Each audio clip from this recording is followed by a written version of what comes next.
All right. Hey, everybody. Happy Friday. How's it going? How you doing, Andy? I've got us kind Happy of in a Friday. weird layout. There we Happy go. Friday. Yep. All right. Welcome. We'll go ahead and kick this thing off. Good afternoon, good morning, and good evening. Welcome to 365 Deep Dive with John and Andy. He's John. I'm Andy. And today we have a very special guest joining us here on the show. Some say he works in a garage, but they only have Azure toolkits, and that the garage is powered by the Power Platform. Ladies and gentlemen, welcome to the show, Mr. Jeremy Chapman. Hey everybody, Awesome. Hey, thanks. Jeremy. Good to see you. Hopefully everything's working. My microphone, it kind of disconnected and reconnected right before we went live, so just wanted to check that first. But wow, it's Yeah, hard you to, sound good, there. it's hard to live up to the intro of The Stig, one of my favorite television shows of all times. But thank you for that, and I'm happy to be here today. This is a great honor to speak with the MVP community and really go a bit deeper on a lot of the things that we've talked about with Microsoft 365 Copilot, but hopefully putting it together and packing it up in 2 full hours of lots of details and technical details that maybe you might have missed along the way in the last few months. Yeah, we're I'm really excited to have you, man. Yeah. I've been excited about this since we talked about it back at MVP Summit back in the spring. I think that was right around the time of the Copilot announcement Mm-hmm. as well. So like been gearing up for this one. So we know who you are, but for some of those users that are tuning in for the first time, do you want to give a brief introduction, tell everybody what you do and some of your role at Microsoft? Yeah, so I started out working in IT. I think like probably a lot of people on the stream are in the current capacity, and I was doing Windows deployments. I worked in Germany and in China. I did managed SQL databases, data backends, front ends, all of those things, and all the infra and the metal around delivering the services, the backups, and all everything that we had to do as part of just delivering IT services. Yeah. And basically, after I moved back, and it was the reason why I came to Microsoft is that our son was born, and we were living in Shanghai at the time, and it was easier, I think, in terms of raising our son here in the U.S. And so we came back, and at that point, I joined Microsoft. And my first job, and it was probably one of my favorite jobs ever, was working on the business desktop deployment solution accelerator to get Windows deployed at scale. And then so that was kind of my first soiree into working at Microsoft and building out solution accelerators. And there were a bunch of security and deployment. And if you remember the architecture series that we did for IPD and WSSRA and those kind of things. And then I went to Windows like proper to start doing imaging, deployment, app compat, all of those things. And then from there went into Office, because then at that point we were like, how do we get people to start using application virtualization as a way to deliver Office clients and the endpoints out to different Windows machines? So that's when we built out the whole click to run set of solutions. And then at that point that's kind of when the whole mechanics thing started. So I was doing a lot of evangelism, going to all the different events. I'd usually speak between half a dozen and 10 different times if it was a tech ed or a different SharePoint conference, those kind of things.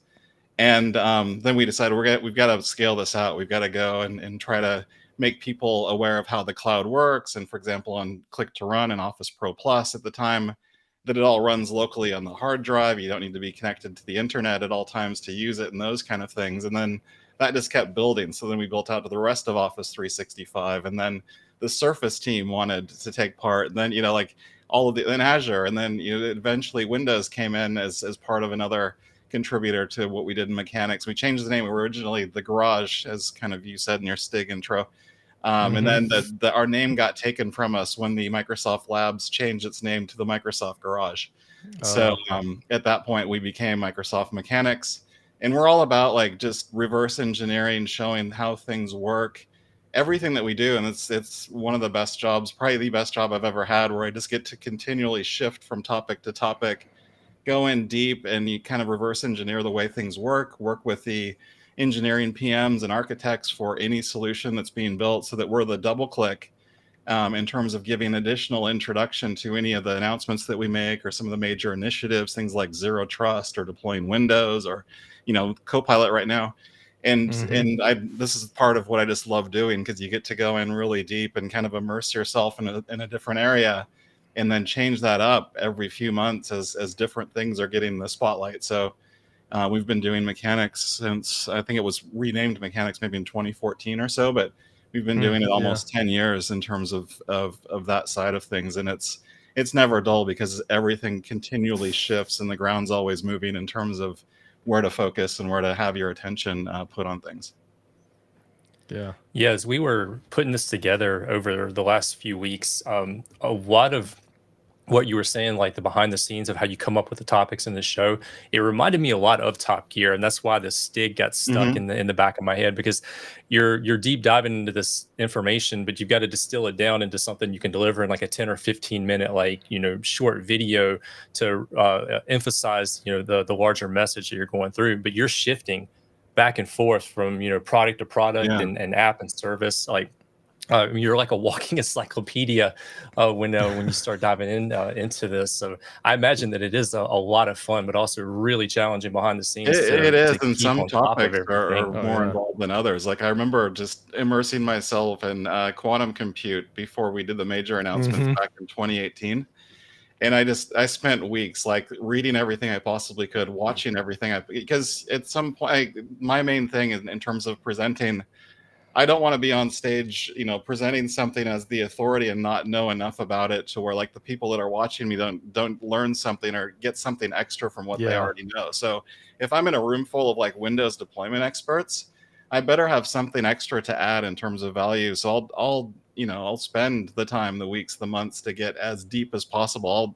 I probably installed 100,000 copies of Windows while I was doing Windows deployment in that side of product management, because I wanted to know, like, where can things break? What will happen if different things go wrong? You lose connectivity, those types of things. So that's just my way, my method, in terms of I'm like a method actor in that sense, but I'm actually immersing myself into those different areas.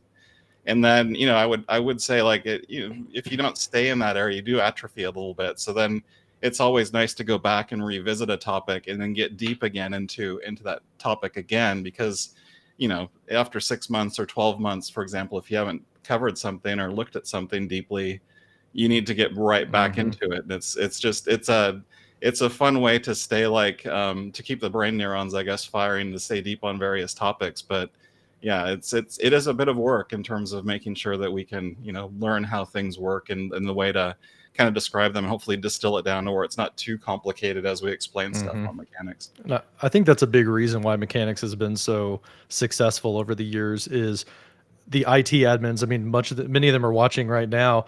They can see right through if this is just marketing and it's just somebody reading on a teleprompter. They don't even know what they're saying.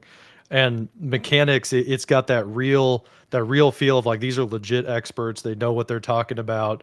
You come away with much more information than what you went into it. You guys aren't afraid to go deep and get in the weeds because the audience can handle it. And I think that's been really working well for you guys. So Right. No, I like to joke awesome. that if I wasn't really interested in the different, they wouldn't have, like, with a face like this, they wouldn't have hired me to be the spokesperson if I was just a random, like, thespian. Like, I'm totally into whatever I'm presenting, and I'll go as deep as I can on any topic. And it's true for the whole team. Like, there's a bunch of people behind mechanics, and we're all like trying to really find the hook, find the story, find how the technology works, and present that in a way that isn't too long or too, that's consumable and in the right length and those kind of things. Or if you invest that 10, 12 minutes, you'll come out with enough knowledge to be dangerous on that topic, and hopefully you'll want to learn more about it and go deeper and try it. Like, that's the whole point. Yeah. Cool. So, Well, I think that's a good along that theme, segue into what I think most people are really interested in hearing today, and that's Copilot, Microsoft 365 Copilot.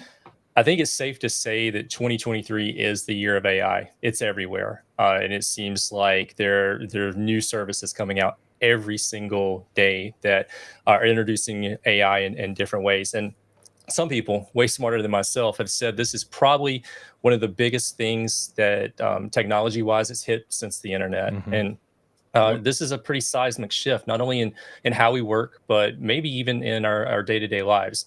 So For those that are joining us for the first time, welcome to the show. Go back, check out some of the recordings in the libraries. We do a deep dive. So we're going to be here for the next 2 hours and dive deep into this particular topic. And for our friends that are returning, welcome back. Thanks for helping spread the word and being with us. But we do have a lot to cover. So over the next 2 hours, we do want to do a really deep dive into Microsoft 365 Copilot. So if you're joining us on LinkedIn, if you're joining us on YouTube, feel free to send questions, comments, thoughts in the chat window. We're watching those and we'll work those into the conversation as we're kind of moving along. But with that, let's go ahead and dive into today's topic, an implementer's guide to Microsoft 365 Copilot. So first, why don't we start off at a high level? How will Microsoft 365 Copilot enhance our productivity and day-to-day work and our everyday task? Yeah, I've got some thoughts there. I've been using this for a few months now, and just getting started, getting out of the blank page. We even in mechanics, we're building out shows about topics that might have existed for a while, to where it's either known to a large language model like GPT, or it's something that through retrieval we can find out more information on it. I was just thinking the other day about the show that we built with Mark Rusinovich on the infrastructure, and there were a lot of technical terms, a lot of product names have been around, NVLink and NVSwitch, and various protocols, InfiniBand, etc., where you don't just like go down this rabbit hole of trying to search for stuff, but it will generate you content and something that's quite good, usable. It's a draft. There will, like, as we always have in any of the demos or things that we do, there will be some mistakes. It is AI generated content. But just the time savings that you get versus going down like a rabbit hole of trying to find information about a certain topic, it's been game changing for me just using that in the last couple of months to get really past that kind of blank page syndrome. And then the other thing I love about it, and these are just probably two examples out of many, but when you're in a meeting, and I'm in back-to-back meetings typically, this is kind of a lot of vacations overlapping and different schedules going on. But usually, or often I should say, we're doing a dry run or a rehearsal on a show that we're building or something, and we're 20 minutes, 30 minutes late to our next meeting. And that's been running. So like going into Teams and being able to say, like, can you summarize, what's been talked about right now? What's the mood? What's the sentiment? What's the vibe in the meeting right now? Those kind of things, again, like you could try to manually do that if, transcript was turned on and you tried to read the transcript kind of parallel processing while the rest of the meeting is going on, but this will just in seconds like give you a summary of what's happened. And I love that the speed at which it can do that kind of work. And you can then ask it a secondary or a third question, in terms of getting even more detail. Like, hey, somebody talked about me in the second bullet point that it summarized the meeting with. Can you elaborate on that? And what's the expectation that I do to deliver on that item? Like, those are the kind of things that are just like, for me, massive time savers and things that, just that you could do before, but it just took, it took a lot more effort. And it was, like anything that we're doing with generative AI to write a proposal or something based on an existing doc.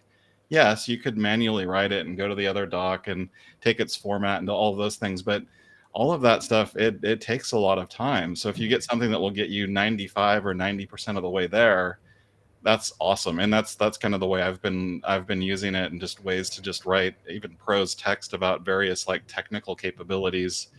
Like it's just been a game changer for me in the last couple of months since I've been using it. Yeah, so I think what's interesting about Copilot, and I think what I'd like to delve into next about like Bing Chat Enterprise that was just announced, is the fact that, like you said, it makes your life easier. And I think a big part of that is having it available and there in the interface, right? So, whenever it comes to other things, like I've used ChatGPT in the past or Siri on my phone, it's like I forget that it's there because you kind of have to go out of your way to get to it. But things like having the Bing bar up in the corner of Edge, having that available, it's more, it's just a click away at that point. So, I think it's interesting whenever they announced it at Inspire, Bing Chat Enterprise, that like, if nothing else, if we can just wrap that existing functionality in the browser we're already using and secure that, it's so available that hopefully we kind of lead people into that safer, more secure LLM to use in their Yeah, daily work because it's there. And I'm really excited to see as it implements, as Copilot implements into the different applications, like how is it going to surface so that it's there to be helpful, and it's like a fine line of being in the way versus being too out of the way and you forget that it exists, finding that right. middle ground.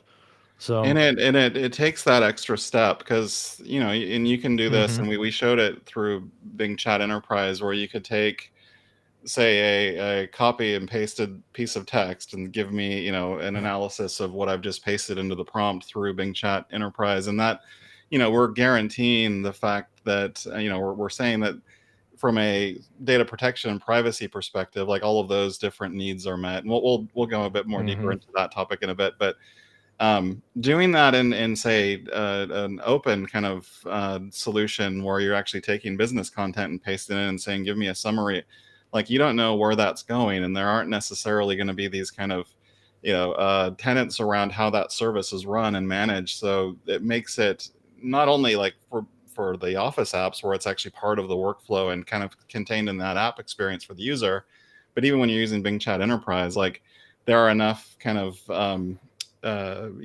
descriptions around how we're using that data, things that we're not doing, things that in mhm, terms of the data security and privacy that we're performing as part of using that data, and in terms of including it in prompts, etc. That you're not necessarily getting those kind of assurances, I guess, from other solutions that are out there where you might do something like that. And then the apps take it to mhm, another level, because now when you're using Microsoft 365 Copilot, it's able to get and put commands against the graph. So you can basically have not only retrieval of information that is pertinent to your role or to the thing that you're trying to create, but even use put commands to plop it right into the document so that it's formatted and mhm. it has all the right look and feel and everything to it, to where it looks like it belongs in that document, that PowerPoint or that Excel file. So it's a lot more convenient. It's another layer of Yeah. time savings versus like I'm going to grab a paragraph out of a TXT or a docx file and then put it into this other service and see what it says and then paste it back. Now, if it's fully integrated Mhm. with the apps, it's going to save you that much more time, especially, and it's going to do all the formatting and the additional things around it. Yeah. So you prepared a couple of animations, right, to kind of like show what this looks like to those who are watching who haven't seen things like Bing Chat Enterprise. Do you have those keyed up that you can kind of Yeah, talk so through a this little bit of just what it looks like? from a Copilot perspective, and I've got it on the screen here, like what is Mhm. Copilot? It's really the culmination, using natural language to be able to interact with large language models, leveraging data that's in the Microsoft Graph, and that's data that's part of Microsoft 365, or things Mhm. that are wired into Microsoft Graph, and then the endpoints. So being able to use the Microsoft 365 apps, like we mentioned. And so, in terms of the experiences, amazing things are happening in terms of putting them into Word, Excel, PowerPoint, Outlook, and kind of the Monarch app, the new version of Outlook, and Mhm. Microsoft Teams in a few different ways. One through, like we mentioned, with the meetings where you can kind of in real time do summaries, those types of things, and also through the cross app experience as well, where you can chat using information from the graph and the large language model, and ask questions like, what was the meeting like yesterday with this person that I missed, or when was the last time I worked with John, and what do we Mhm. talk about, like those kind of things, where you're actually able to do the retrieval against graph data, and then present that back with citations of the work. So you've got these nice endpoint kind of inclusions that we're going to add across the different main core Office app experiences. And I know Daryl Webster's on, so Loop is one of them too. I don't have it on the screen, Mhm. but Loop also has a great experience, and even like we showed how you can have multiple people like iterate against the prompt, which is really cool. And so what it does is it basically gives you access to the content that you use for business with all the privacy security controls. We'll talk about that and how that works. It's all user context based, and the context of your work, and the different other parts. The graph is really good in terms of knowing like who is your manager and what are the different activities that you've done, and seeing like how things are trending. Like a lot of the different graph API calls that you can make now can be manifested through through your prompts effectively through cross app intelligence and through that chat experience that we have in Microsoft Teams. So there's a lot that you'll be able to do. And just to show what that looks like, so this is the actual what the current experience looks like. I know probably a lot of people have seen what the March 16th experience looks like, but if you were watching the Partner Inspire conference, this is what the current kind of iteration looks like. And it's interesting when you demo this, because you've got to do it, or we do this from our Microsoft.com account. So this is something that is, because obviously you'd have like all of your conversations and those things typically in Frame, but just to show you what it looks like. So in Teams, you basically have the ability to prompt the Copilot and the large language model with questions that are going to be able to call the graph. So prepare a 250-word sales pitch for Rolla Cloud Thunderbolt e-bike that's based on these different files and documents. So you can choose the ones that you want to use. So here I'm going to choose this Word doc. And then while you're typing, it's doing those graph calls to say, here's relevant people and relevant files that you might be helpful in building even the prompt before you sent it. And you can see it. So That's cool. It's already created that, and it's got the reference cited there that you can go to and make sure that it's the most relevant document. And I love this one, create a SWOT analysis. So it knows what the heck is a SWOT analysis and how to actually word things in a way that strengths, weaknesses, opportunities, and threats, and can give you great data on, in this case, this Thunderbolt e-bike that you're building. And it gives you all of the references, and you'll see this is new, the web reference as well, in terms of public information in this case that it can pull from. So, and then you can check the references as well, which you should, like, just to make sure all of the things that are being referenced are factual. So then you can ask it even deeper questions, because it has that language inferencing ability. And so like here, that gives you specific recommendations in this case to upgrade your Thunderbolt e-bike to a premium version, what it would look like, and in terms of catching up to maybe other market competitors and what the market looks like in this case for e-bikes. But it's a very intelligent experience in terms of what you're able to do, because it has that language inferencing and the natural language input model that you can use with it. So you don't have to be very, like in the past, you would have had to be pretty formulaic in terms of how you would ask these types of questions or query your data or those types of things. Whereas because it has the natural language ability, you can ask things in your terms effectively, and it can decipher what you're trying to get from it, and then infer what you want back, and then give you these types of results.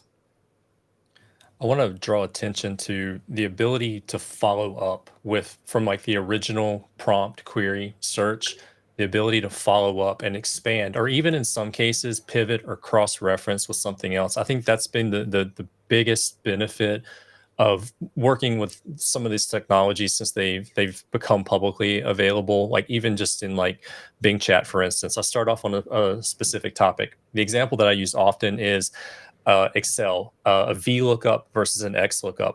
So I can ask it what a VLOOKUP is, ask it what an XLOOKUP is, and then ask for examples of both and pros and cons of when I might want to use one versus like another. And that's getting kind of, deep into like, Excel land, but it's the ability to ask that follow-up question and to pivot or cross-reference something that it really extends the capabilities of this. I would have to do all that work manually, parse through it all manually, and this can kind of infer and then start doing some of that automatically. And that's really, for me, the game changer. And that was, if we roll and we're going to go through kind of the history in a minute, but like that was kind of where it started, like the GPT-3 integration that we had with Power Apps and Power Platform, where basically you would say, I want to do this, and then it would create the power effects for you as a means of doing that, so that it would know, like, you don't even need to ask if it's going to be a VLOOKUP or other types of info lookups. You would just be able to say, I just want this and this and this, and it would say, here's the power effects that I propose that you try out, and you'd try it out, and you'd be like, that's exactly what I want. That's and then awesome. that kind of morphed into and led to GitHub Copilot and being able to generate more code. So that's one of the actual sweet spots in terms of LLM and natural language and generative AI in general, is generating these kind of code samples and recommendations for how to automate something, or really up your game in terms of whether you're using Excel or Power Apps. Yeah, I have to admit, like whenever I saw the Copilot announcement in March, I was one of those. It was like, oh, here's Microsoft trying to ride the trend and promise too much too early and all that. I'm not in the Power Platform community quite as much, and I'm certainly not in the GitHub developer to realize how long Microsoft had already been putting generative AI into things. It's like, Yeah. yeah, I knew that like learning models were there and being able to like take a picture of your receipts in OneDrive and being able to search it. Like, yeah, AI kind of in the background, but I didn't realize like how much history was already there with things like GitHub and Power Apps and Yeah. things like that. So Yeah, no, it's not new. it's I'll there's go more through legs than I thought. some of the history and where we started. We're not. I wouldn't Yeah. say that we're like at V1 from that capability in terms of using GPT based large language models. Like, there's been a lot of work that's happened over the years for that, and I'll go through some of that in a bit. The thing that's pretty exciting though Yeah. from this week, though, just to go back to some of the things that were announced, and you mentioned it earlier with the Bing Chat Enterprise. Yeah. So this is basically giving you the ability to do, if you want to use business data, the retrieval, like I mentioned, would be manual in that case. You're copying and pasting like information that might be in a file that you have that might be, say, stored in SharePoint or OneDrive, for example. But it gives you that ability to do that, and do that with basically safety in mind, and the right privacy controls in place. So when you open it, you can see that it says it's protected. Anything that you put in there is going to be protected in terms of how Microsoft uses it, and how the Bing Chat Enterprise experience is leveraging any information that's provided in the prompt. And we'll get to that in a second in terms of explaining that a bit more deeply. But Bing Chat Enterprise, in the same kind of way like we showed before, if you bring with it some information, you can see we're protected. It's designed for work. So when you actually paste in something like we're doing here, then it can actually create and generate AI in terms of, in this case, a sales pitch for our same Thunderbolt e-bike. So in the same way that we just saw from the team's perspective, the difference here is that you're actually going out and you have in mind the text that you want to give to it as part of the retrieval. And we'll talk about retrieval augmented generation in a bit. We'll build up to these things, but this gives you those same types of abilities, and nice, formatting, like you can see here, in terms of being able to easily, generate content that's very easy to follow and kind of visually see, the different, in this case, the different specs for our bike. So it is very powerful. And the nice thing with this is just part of if you've got Microsoft Enterprise or Microsoft 365 E3 or E5, this is part of that. It's using Entra ID as the authentication and authorization mechanism in terms of logging in, and it's like mentioned, it's a protected environment in terms of how it works from as you provide information to the prompt perspective, what's happening to that information. It's all secured, over encrypted connection to and from the Bing Chat Enterprise service, so you can feel good about using it, basically. Yeah, and as we kind of wrap up here at the end, I'm taking notes off on the side. If everybody sees me like looking over, we use a Loop workspace to take notes. And what I kind of want to end with here is like, what's the implementer's checklist, right? Of like, what should you be thinking about? What should you be implementing? And I think Bing Chat Enterprise is going to be one of those things that definitely goes on the list to kind of prepare for the world of Copilot. In my mind, if you're already E3, E5, I don't know why you wouldn't do Bing Chat Enterprise and at least wrap that data in that security. Like I don't know why you wouldn't want to swing that agreement of using Bing from the consumer over to your MSA for your organization if they're logged in with Azure AD or Intra ID now. It's going to take me a long time to stop saying AAD. Enabling that type of feature so that at least like the chat history is not saved, you're not sending data to be learned by an LLM. I think that's definitely something we'll want to put on our checklist for recommendations for our admins that are watching.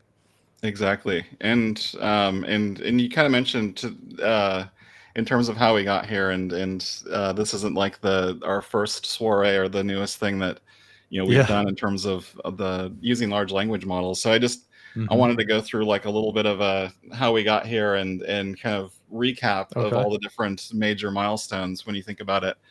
So from a large language model and just AI perspective, Microsoft's been doing this for a decade. Like it's been a long, long time that we've been working with massive compute infrastructure. We were really early in terms of our adoption of things like networking GPUs via InfiniBand. And you can look this up in terms of the different N series VMs, things you can get in Azure. And so, from that perspective, if you look at even these are more recent in terms of our Megatron Hmm. Turing natural language generative model, which I love the name of, and it's because transformer is the T, by the way, Yeah. to think of GPT. It's So a there's a transformer method model. to All that right. madness of naming with Megatron. But in terms of just the size and the growth of models, if you look at from 2018, starting with Elmo, going all the way through to the Megatron Turing, 530 billion parameters, like these have grown exponentially like over the years. And we've been building out compute infrastructure, and this is massive. And we did this show with Mark Russinovich recently on the supercomputer that runs this, and kind of some of the specs that I'll get to on like even running GPT-3. Yeah. But GPT-3, 175 billion parameters. These things are not trivial in terms of their size and kind of the compute it takes to run training and inference against them. So if we look at just relatively like GPT versus Megatron, it grew 3 or 4x, and then it's even growing more. Now as we're getting into even more sophisticated models that, as part of training, are ingesting publicly known information and things. Part of the training set, websites, documents, things that are public. We never train on your private data or anything that's stored in Microsoft Hmm. 365 or Azure, and that's always part of the promise. And just as I was working with Mark Russinovich to build out the supercomputer, so like they are two completely separate operations from an AI training and inference perspective. Like the hardware, the metal that's used to run training versus in the frequency of the training versus the how inferencing runs 24/7. It's being used on completely different different spec systems. There are different spec hardware and used at different times, and a training job could run for 45 or 60 or 90 Hmm. days. Like it's a whole different thing. And so we'll talk about that as well. Like we've built a bunch of things with Project Forge and how you can basically use checkpoints as part of that process, so that even if you had a power outage, say in a data center, while a training of a large language model was running on day 44 out of 45, you don't lose Hmm. 44 days of progress. We've built for those types of things also as part of the platform to run AI. And really, when you think about the 2016, that's how far back it goes from a OpenAI perspective. Like that's when OpenAI came to Microsoft in terms of us running their AI infrastructure. So then that led to 2019, which is already like 4 years ago, almost to the day. In terms of then Doesn't seem going like that long ago. yeah, and then that's kind of when from a Microsoft investment and that perspective, going all in on these sets of technologies. And then quickly thereafter we started building that into products. Like I said, with Power Platform, you had Power Apps, things like Power Apps Ideas that I mentioned before, where we could do things like author Power Effects using GPT-3, and have more capabilities that were maybe less accessible, because somebody would need to know, like, how does Power Effects work, and I want to do these various things with my app. But if it's beyond their reach and you need like a little bit more kind of pro code, we always say low code, pro code. If you need like Hmm. professional developer type expertise, this made that a lot more approachable and a lot easier to get those more advanced capabilities running through Power Apps and Power Platform. And then, like I mentioned, GitHub then was kind of the next iteration in 2021, where with Copilot there, and I've used this to write. I haven't written a console app in a few years, and I literally Hmm. wrote a console app to call GPT models with GitHub Copilot, and it fully worked. It gave me all the instructions to compile it, run it. Like, it's Hmm. crazy how good this stuff is. You have to check the code, obviously, but just in terms of generating code, getting you started quickly, getting something that works, that, at least, from that perspective, getting an operational features and capabilities in, it's pretty amazing. The time savings that it gives you from a coding perspective. Hmm. And that got better. You think about natural language to flow and some of the Power Automate work that was done that we announced last fall. Being able to say, hey, when something arrives in this Excel file, then send an email that thanks them for appending their data field. Like those types of natural language commands, and doing that versus, I mean, it was already easy to do Power Automate and create flows to some extent, but now that you can just naturally describe what you want, it will infer what you're trying to do and build most of that out for you. Again, these kind of automations and things are just getting way more within reach, and way more accessible for anybody to be able to use automation and generate Hmm. some pretty amazing solutions. So all of this is just making life easier across multiple different vectors. Yeah, I think Daryl has a good point on here that I think would be good to kind of maybe take a step back and containerize what we just talked about here. Daryl was saying, hey, training compute is why this is additional. It's not cheap to do this type of stuff. What comes to my mind is, so what Jeremy was talking about whenever he's talking 175 billion objects, 560 or whatever it was, and those exponential 30, numbers, yeah.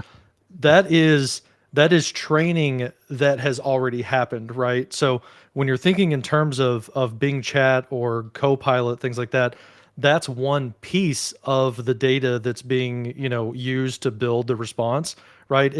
That's why like ChatGPT goes up to, what is it, September of 2021. That's those items. But Hmm. what Copilot does and what Bing does, whenever we saw Bing come out in January, it was, you've got those objects, it's aware of those things, but it's also connected to the internet and everything that has been created since that time that transformer model was trained on, that finite set of data. You've Hmm. also got the internet searches, which is why you see Bing, execute internet searches to learn, like, oh, what is the current Super Bowl teams and stuff like that.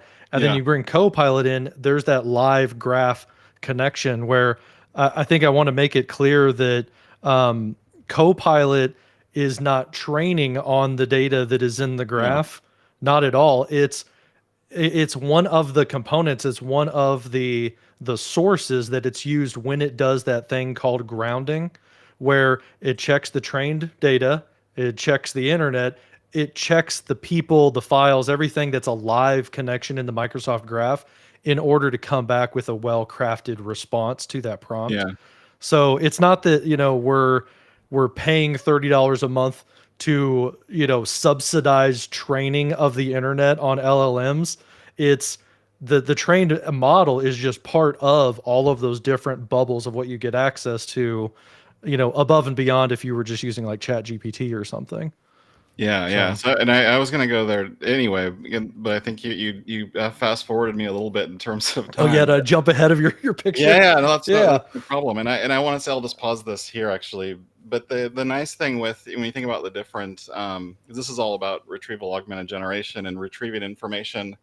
Hmm. Grounding is part of that process that has pre-processing. So there's something called a system or a default prompt that kind of has rules for how things run and work.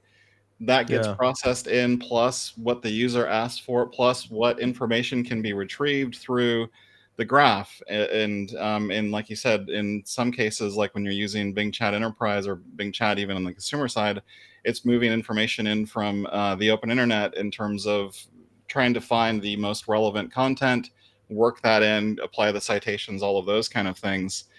Before the prompt is even presented to the large language model, hold on, let me play this back. I'm having a little bit of technical difficulty here.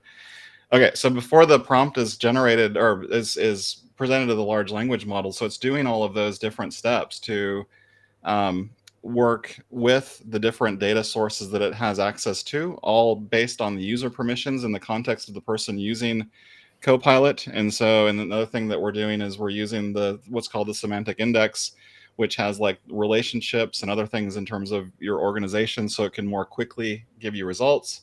then searching over things like OneDrive, SharePoint, Teams, parsing that information, then bringing that back into Copilot so it can present all of that as part of the prompt and say, like, based on the information that you have access to, here is that paragraph you wanted me to generate. One way to think about retrieval augmented generation is, like, if I asked you right now, and we haven't talked about this before the call, but like if I said, what's my shoe size to you, there's no way that you'd ever be able to know this. But if I said, hi, my name's Jeremy, my shoe size is 12, I'm 6'4", what's my shoe size? Of course you can tell that, because basically what's happening is, like that example, we're going out, we're retrieving that extra information of shoe size and height or whatever, then presenting that as the first prompt versus just the question of what's my shoe size. So then it can answer because it's got additional information that's been appended to your question. And that's kind of what's happening in terms of that retrieval. And you don't see it because it's happening like instantaneously under the covers. And then when that question goes out, the LLM has the information it needs to generate the response for you because you appended that extra information in there. And we'll go through what that looks like in code, because I think the best way to look at this is actually through code using the Jupyter Notebook, like we showed with Pablo Castro, our distinguished engineer for AI and search. But these are the things that are actually happening kind of behind the scenes, where it's not just your question that goes to the LLM. It's your question plus, okay, if I want to answer that question, what must I retrieve in order to provide additional information for this LLM that doesn't know Jeremy's shoe size to be able to answer that question that was posed to me? And that's the way that extra retrieval works. So those are the things that you kind of don't see that make the magic work behind the scenes. And that's really what the graph and the internet and the different information sources that it can cite are giving to your prompt in order to give you that answer back. So is Daryl correct here in that, hey, he says, oh, well, I thought it was learning about our organization. According to what we've talked about here, the LLM, the data that the graph has access to, those are separate and remain separate, right? It's just the prompt is constructing a better prompt with that additional context and then adding that context back when it comes to the end user. But it's not, the peanut butter's not getting into the chocolate, right? It's not getting mixed together and learned on it. Yeah. There's no recall. You can try this out with Bing Chat Consumer if you're not using Enterprise right now. Like if you use the sweep command, which is the new conversation button. Oh yeah, the little you can ask it a question icon today, and it will respond with that, and you can keep drilling in and getting more and more responses, and then you can sweep the history of that conversation and ask it the same question that you just asked it 30 seconds ago, and it won't know. And the reason is because there's no storage of what you've been prompting. It's not learning in real time. The kind of fallacy there is like you're assuming that it's kind of like a human, I guess, and we don't want to do that. We don't want to assume like this is like somebody that's retaining information as you ask it questions, because it doesn't work that way. Every time you're prompting it new and it's getting new information, and once you remove the conversation history, because every time you ask it, it's building the previous question that you asked it plus its previous response plus and then once you wipe that away, it's completely lost all context of what you were just asking it. So there's nothing that's stored or retained by that LLM. And that terminology never met you before when you sweep the conversation. Yeah. That terminology is called turns, right? Where you were showing the demonstration of like Bing Enterprise, and it's 1 of 30, 2 of 30, 3 of 30. Those are turns in the current conversation, but whenever you sweep that, your turning starts over, right? Right. The whole conversation is, so the way to think about turns, and this is in prompts, by the way. So when we think about the different prompting styles, a lot of people maybe have started with things like smart speakers, where you're asking it, what's the temperature outside, and that's what's called kind of a zero-shot prompt, where you're just asking, a basic question. Give me a more descriptive word for happy, and then it will say joyful, and these are all real things that we've tested. Restate, winter is coming. A good one for winter is coming soon. The days are getting shorter. Like it'll be able to give you that kind of response. That's called zero shot, because you're not telling it or giving it any expectation as to what type of reply you want. Whereas you're just throwing something at it. If Yeah. you then give it some Q&As like we're showing here, which is called Few Shot, then you can say like based on the question I'm going to ask you, I want a one word response back, because we said Mm. like here are two different questions and the answer was yes or no. It can infer that the next time you throw a question up, it's going to need to respond to you with one word, and that's what Few Shot prompting is about. So that's kind of the groundwork in terms of what prompting means. Now, in terms of how things work, and this is another, if you haven't caught this, we're going to give links at the end as well in terms of our playlist to check out. But this is the show that we did with Pablo Castro using Azure OpenAI service. And this sample app is something you can get from GitHub, by the way, and deploy into Azure. And it's pretty easy to get everything up and running with the same code, the same backend data, the whole thing, using cognitive search and Azure OpenAI. So the nice thing with this one is it's basically connecting employees in this case in terms of their health plans and how that works. And like I said, the app has everything included in it. And if you go into the different ways that you can leverage the app, it's showing like, what is this IM Start? What is it searching for? The IM Start system is the kind of the rules that need to be abided by when the LLM responds to you.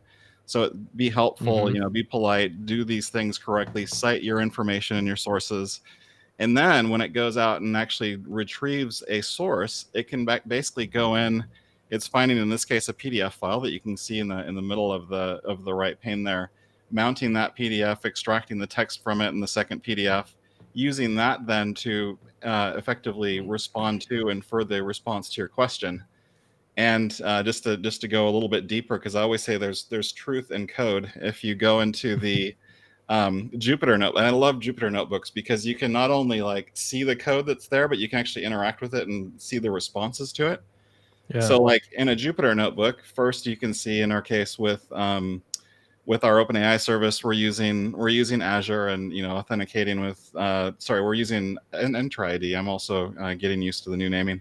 And Azure Active Directory is the means to get into this. But when you actually run in an interactive way against the code using the notebook, you can kind of see the way that the different pieces are constructed. So there's our Entra ID. Now, if we look at the different turns here, the IM Start and the user and the assistant turns. So if I do a prompt, the assistant responds, and we can see how it's responding. So if I go into history, that history is actually something that we can use to augment future prompts effectively. So now that I've got the future prompt and the response back to it, and I ask a question, how about hearing, which is somewhat related to my last question, it knows that I'm still referring to the Northwind Health Plus plan and those kind of things. It's got the context from my previous prompt. So then when we look at the content, you can see it's mounting our PDF there in this case. And when we look at the code for the prompt itself, this prompt grew like a snowball. It has the IM Start, which is the system prompt. It has the subsequent prompts and responses as part of it. And so like your third or fourth prompt, it's getting presented with all of that stuff, the entire snowball. So then if, once you go back and you say you do completion, you decide to remove history, there is no recollection recall whatsoever of what you've been prompting the LLM with. All of this information just goes away because, like I said, training's a whole other exercise that happens at a whole other point in time with an entirely different stack of infrastructure. So the way that all we're doing here is basically doing retrieval augmented prompting, the generating based on the retrieval of information. And every time you're doing a turn, like you mentioned, each turn is every time you ask a question and it responds, or you send a prompt and it responds back, that's a turn. And so every subsequent turn is stored into the turn history. When you leave, you're gone. Its memory of you is gone, and it waits for the next person to come up with another prompt. Yeah. And so that's the way everything is working there. Man, that's crazy to see how it expands, because like I'm learning prompt engineering, and we're all kind of like trying to upskill into prompt engineering, but I am absolutely not typing 150 words perfectly crafted, into these prompts to do that. Like that assistance of adding all of that context to the beginning and the end of like, this is really what John is talking about, is way more helpful than me having to kind of like, massage it into what I actually want it to be. um, it's interesting to just kind of see how the machine builds that based off of the conversation that you're having with it. Yeah, and Huh. and again, these are like the massive time savers in terms of when you do search and you find that PowerPoint or that Word doc or that PDF file, and it does extract the right components. That might be 100-page file, and it needs to get a subsection of the file and present that within the prompt Yeah. because that's the most pertinent section. And I always think about, like, imagine all the different times you've wanted to find an answer to something and you go down this rabbit hole of looking through a search engine, and then it takes multiple different attempts at reading Hmm. a bunch of stuff over and over and over again. You might learn a little bit as you go, but sometimes it's the third or fourth or fifth attempt to find that content that you want. Yeah. And those are the kind of things that the orchestration engine can help distill, like the most relevant content, and give you Hmm. back a response so that you save all of that time. Like I was talking about quantum computing, all of the different Yeah. searching. If I had this at the time, I would have probably shaved at least days, if not weeks, off of the time I spent to research quantum compute, because I had Yeah. to And look it up just, all of the terms of superposition and like all of hmm those different things as part of quantum. Like I can get that generated, and I've tried it. It does it in a very accurate way because that knowledge yeah. is out there. And it's even harder and a lot of times in enterprises like this because it's like, okay, what silo is what I'm looking for in? And maybe that's not connected to Microsoft Search. So it's like, well, now is it in the HR system? Is it in my benefits? Is it in the Yep. the service portal? To just find like your hearing information. And that's Having that the key, I connection all think. around is so much more helpful. Yeah, and that's what the extensibility layer and the plugins and being able to connect out to other systems and other information effectively will give you, is the Hmm. ability to, in a secure way. It's basically, if you've looked into how the ChatGPT plugins work, it's basically a JSON handshake with the security, the authentication kind of written into it to make sure that you have access to that external data source, then calling that external data source and having the retrieval basically able to retrieve information from that source in a secure way, present that to the prompt in the same kind of retrieval way that we were just showing before. And Teams message extensions, another way you can do it. If you've got Teams message extensions now, you've probably done a lot of the work to get the data already hooked into and wired into Teams. And then Power Platform connectors, and there's a lot of controls there. We just did a bunch of shows around Power Platform connectors and the things that you can do from a data loss prevention perspective and permissions, et cetera, around that. So there's a great story in terms of how you can connect to systems, and that there's everything ranging from like Power Platform connectors to SAP and Salesforce and other types of services that you can use. And there's a massive number that are available now that are already kind of pre-built. And so, like, Hmm. want to make sure that if your retrieval needs to go outside the boundaries of Microsoft 365, that there's a safe and secure way to go out, retrieve the information needed, and then be able to generate the responses that you're looking after.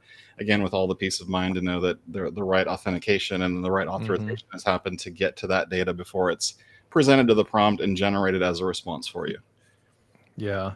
And that's something I know, like, as you're talking about plugins and extensibility, what pops into my mind as an admin is hopefully Microsoft is thinking about, like, what's the admin experience of that going to look like, right? Yeah, you got all these chat GPT plugins. Will I, as an admin, be able to control which plugins it can have access to, right? If we use this ride sharing program as an enterprise and not that one, or this travel platform, can I get single sign on? And I think that'll be when we get to the next phase. It's hard to think about, like, what's the step after you just turn on Copilot, something that like isn't available outside of very few people. You know, Yeah. Further down the road, it's like, okay, well, how is it? Am I going to be able to like do SAML authentication to these different services through those plugins? And I'm Mhm. starting to even think like a couple steps down the road of after we already have Copilot, how's it going to be even more useful? So. Yeah, and this will make it more game changing in terms of the things that you'll, if you need to generate things and call the different systems. Like we kind of showed it Mhm. through the example from Pablo, which is basically saying cognitive search is wired into different repos to be able to grab information and present Mhm. that to the prompt effectively to the LLM and get the response back.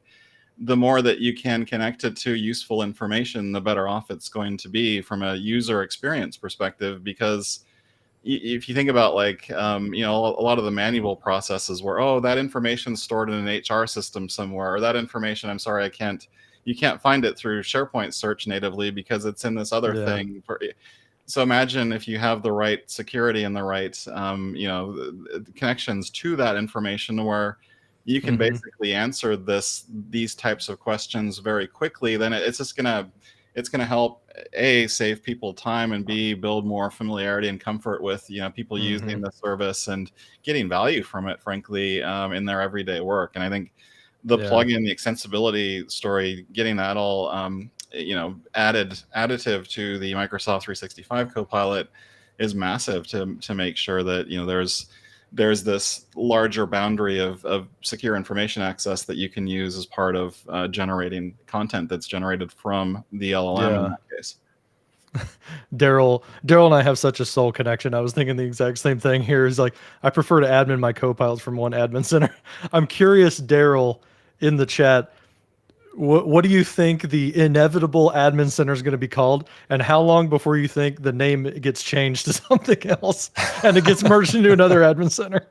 I That'll always be a think these future things are episode of kind of mechanics. like pendulums a little bit. Like there'll be a Mm-hmm. lot of times there's a massive consolidation push, and then you realize, no, people are Yeah. actually fairly domain specific as SharePoint or whatever, and then the pendulum shifts out to separate things. So we'll have admin experiences as part of the Microsoft 365 Admin Center. Like Mm-hmm. that's the plan, and that's what we've shown. And I'll show an excerpt of this in terms of the setup guide and licensing and those things that you do in Microsoft Yeah. 365 Admin Center now. But it'll It's all so definitely. big.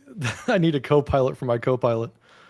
And those types of admin scenarios are really cool. Like we just did some work on, if you watch Build, there's the Microsoft Cost Management, which is kind of its own admin center. Frankly, it's basically how you manage your costs. Now there's an integration there using large language models and GPT to say, like, okay, if I changed my VM size from this to this N series VM, or I changed my networking endpoint from here to here, or I changed my storage type from premium to standard storage, like it's giving you the ability to do lookups and queries against your cost management data, and it's doing that in the context of kind of more admin controls. So I'm excited to see more of these admin things. I think from just making my life easier, writing things in terminal, in code through GitHub Copilot, etc. Like all of that's awesome. But then when you start to incorporate as part of admin GUIs, like that's going to be another next level thing. Yeah. I know there was announcements. I didn't read anything about it, but I know there was announcements at Inspire of like a Copilot for security coming, and being able to That kind of was actually augment part and of the lift up MS Secure the event in security March. stuff.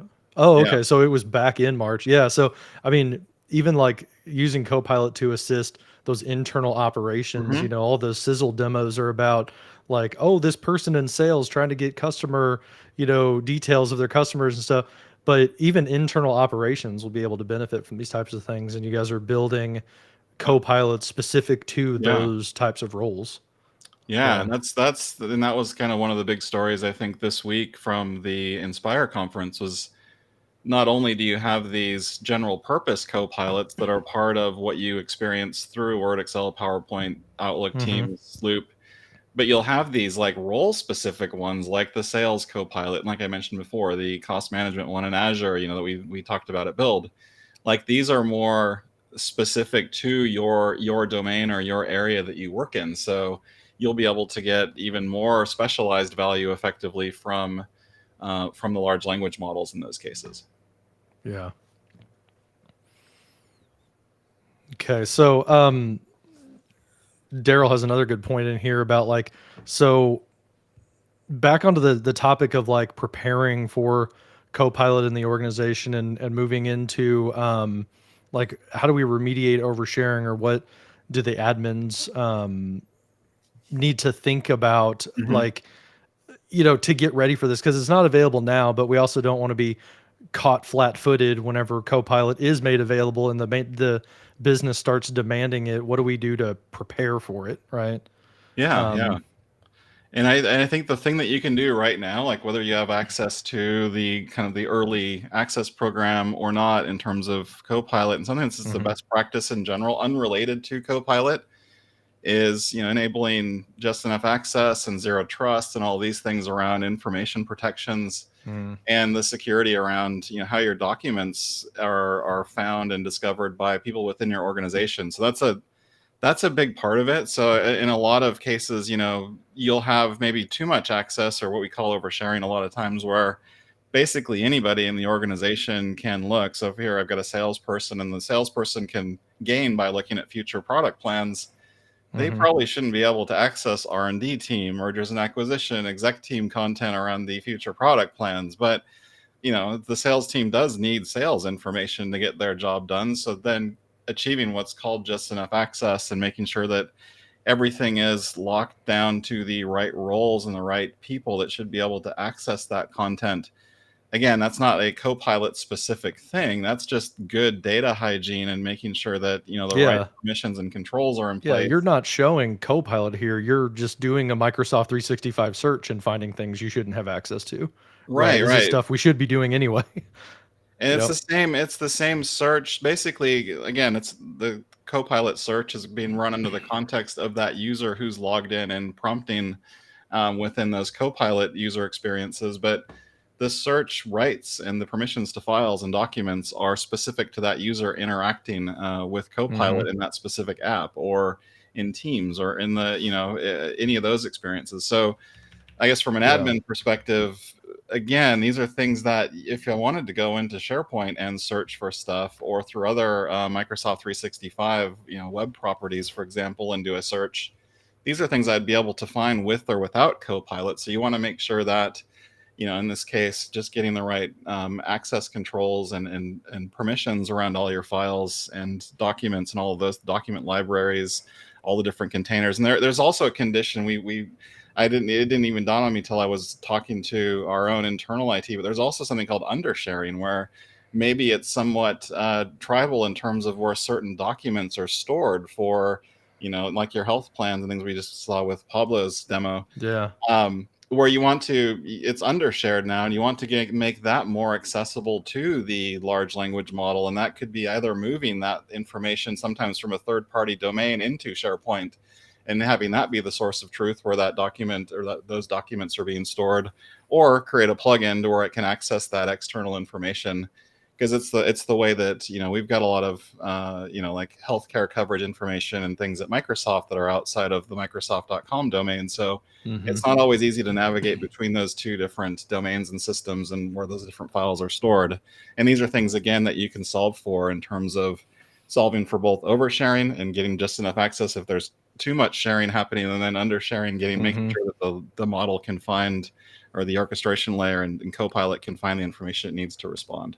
Yeah. So for my notes, I'm thinking, for oversharing, there's things like auditing your admin roles and who has Hmm. access to what, and do you have too many SharePoint admins? Do you have, heaven forbid, too many global admins? That's one thing that you can work Yep. through. Instituting things like DLP and sensitivity labels, like you said, it's kind of a double-edged Right. sword, right? I've heard some people in the industry saying things like, oh, well, I want to make sure that that Copilot never surfaces a confidential document or something like that. And I think that that's maybe a little bit too generic of a statement. I think maybe what's a better question or a better thing is, I want Yeah. to make sure that Copilot doesn't that Copilot only surfaces a confidential document to the people that it should be able to surface that Right. to. And we get there with like sensitivity labels and information protection and stuff like that. So it's like, if your house is in order, then you worry less about, oh, are they going to accidentally stumble into something? Or are we going to have, a delve moment where somebody sees something that they should have seen because it was people centric or something like that. So Yeah. And in a former life, I used to work on like massive kind of almost government type of telco registrations and contracts and agreements and things when I was working in Germany.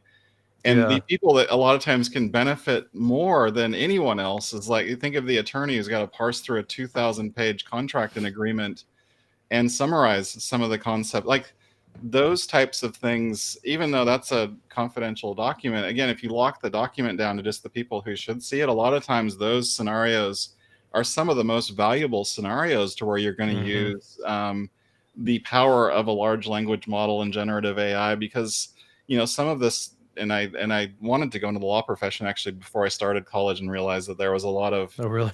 a lot of documentation that you had to read, and it was pretty involved, and I decided You not could have to. been that guy using ChatGPT for legal precedent and been But all over the I news. can kind of empathize with that scenario, because that's not the most like Yeah. compelling to read information that you can read Yeah.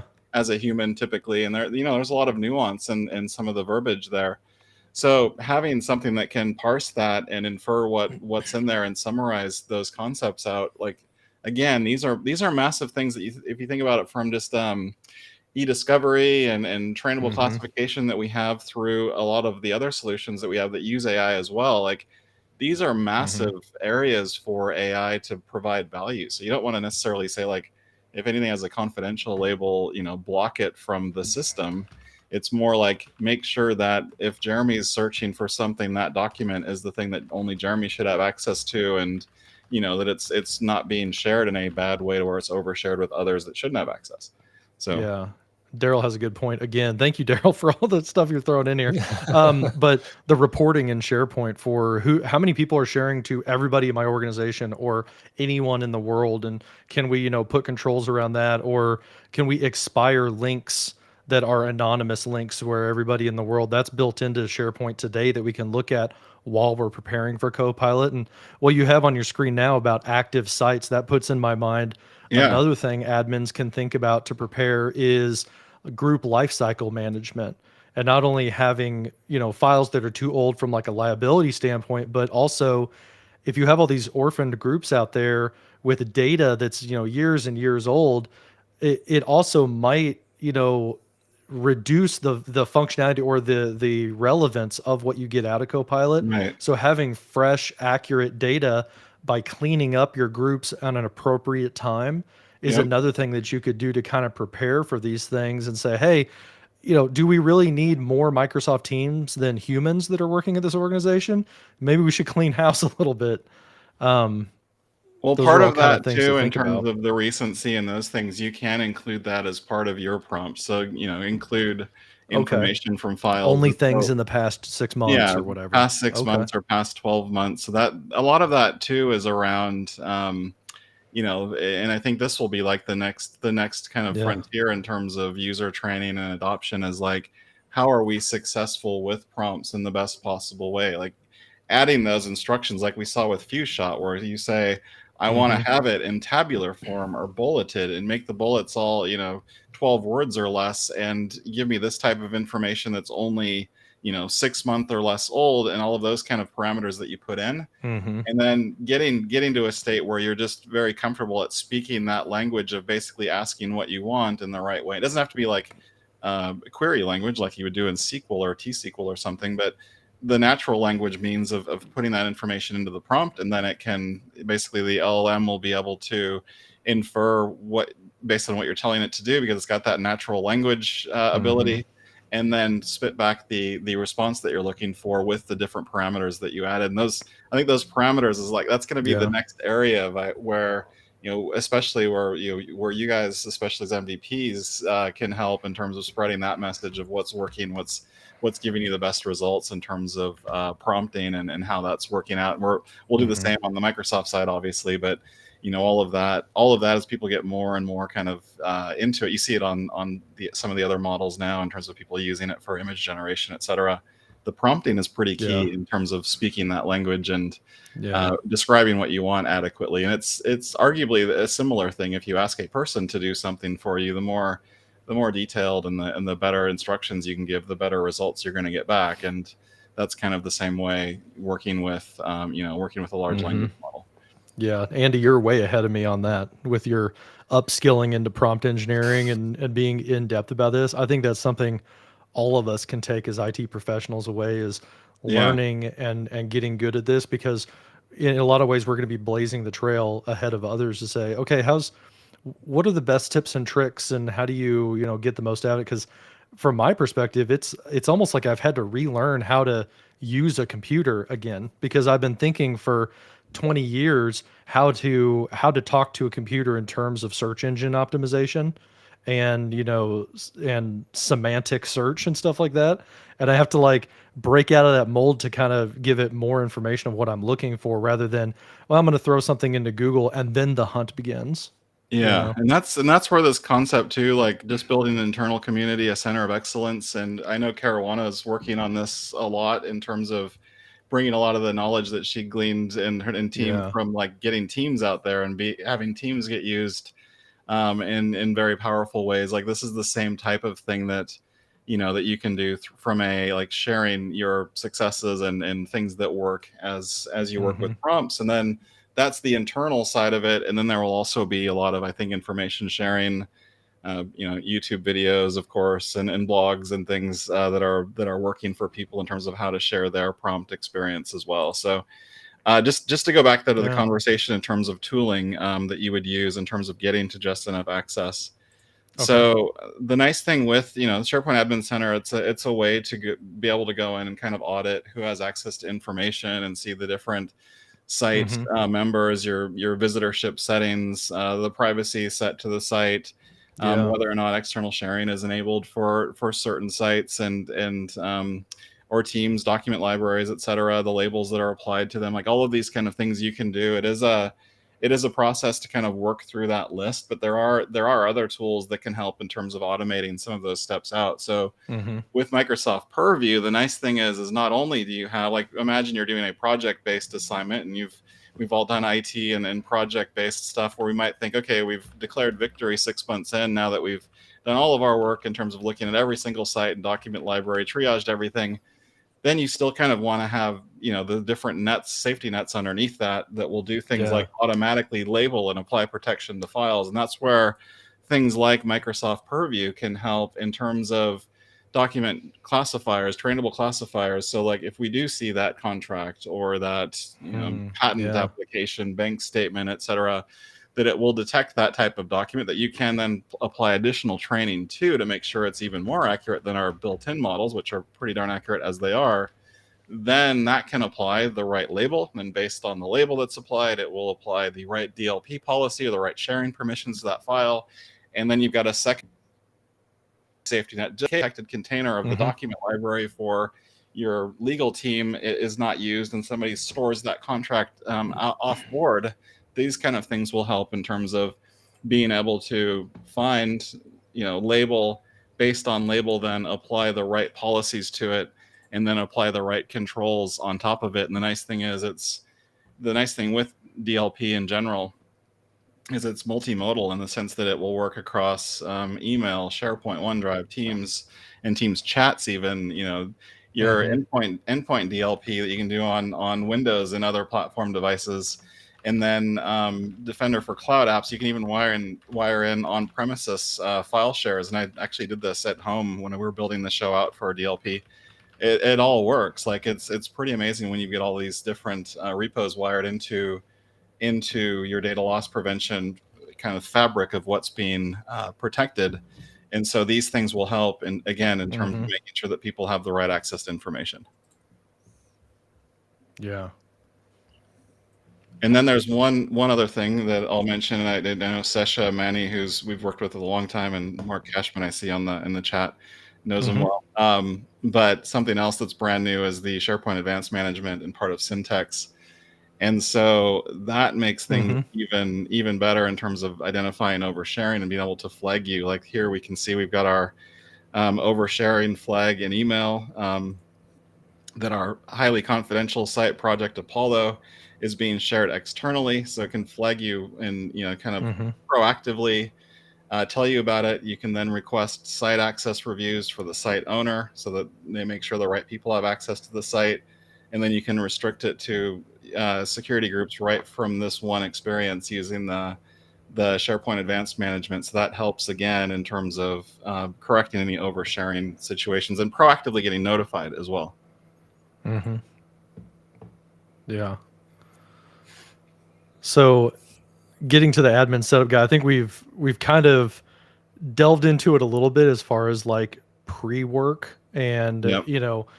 like almost setting the baseline, the foundational stuff. Like even if you don't go into Copilot, these are good activities. Like Daryl said again, it's an ongoing process. Yeah. But delving into actually implementing Copilot, do you have like the prerequisites that are set up? Like how Mhm. difficult is it going to be to actually turn on Copilot whenever it arrives in our organization? Yeah, so there are prereqs in terms of at the high level one licenses that are in place for users that you are going to scope in for Copilot licenses. So Okay. Microsoft 365 E3 and E5 are currently the ones in scope for that. Okay. And then we have something called the setup guide that kind of walks you through the prerequisites, because beyond that, you're going to want the right endpoints in. Like if you're using say a Microsoft 365 apps for enterprise kind of perpetual licensed version from 2016 or something, you want to make sure that you're on a current or new channel effectively Yeah. of your Office 365 and Microsoft 365 apps.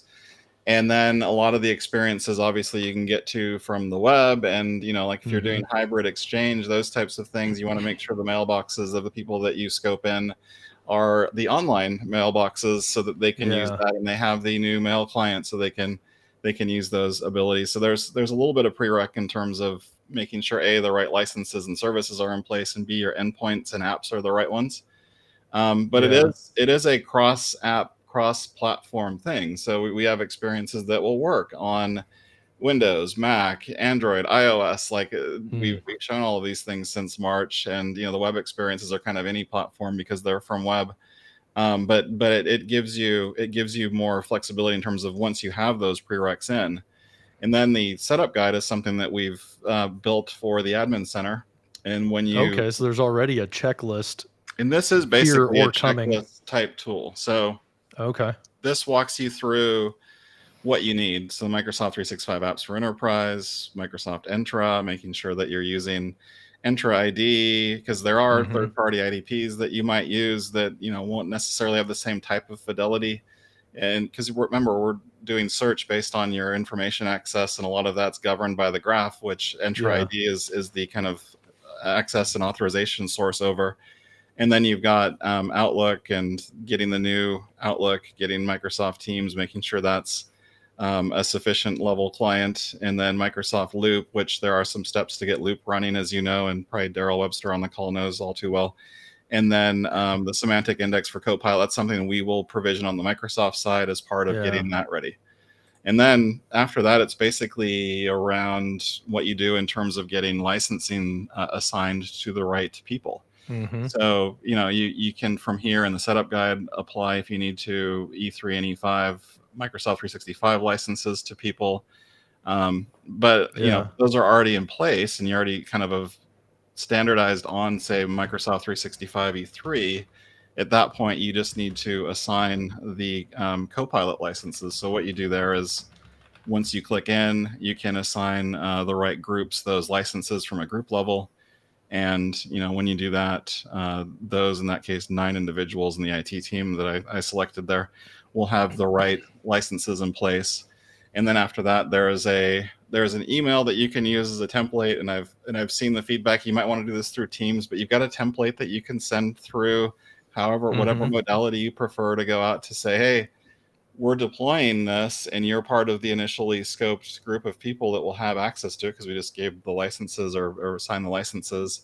And Mm-hmm. then you can communicate like what's the experience going to look like within the different apps and services. And this is something that's Mm. it's always being updated, by the way, this email, so it looks a little bit different now.